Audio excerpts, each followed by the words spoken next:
Investing your money wisely is the key to building wealth over time.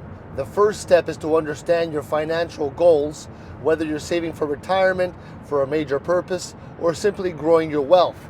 So once you have a clear objective, it's important to assess your risk tolerance, as this will determine the types of investment that are more suitable for you.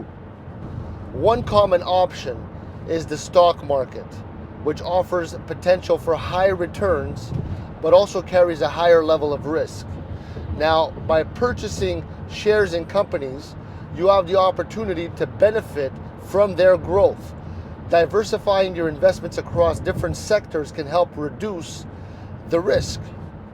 Another option is real estate. So, can provide both rental income, long-term appreciation and value.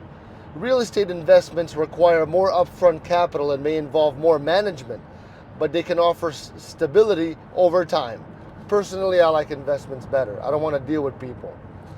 For a more hands-off approach, mutual funds or exchange-traded funds, ETFs, allow you to invest in a mix of assets, such as stocks and bonds, through a single investment vehicle. That's the best.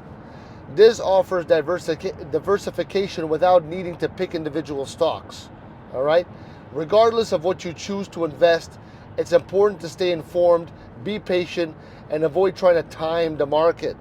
Consistency, long-term thinking, and careful planning are the key to successful investing. Let me know if this helped.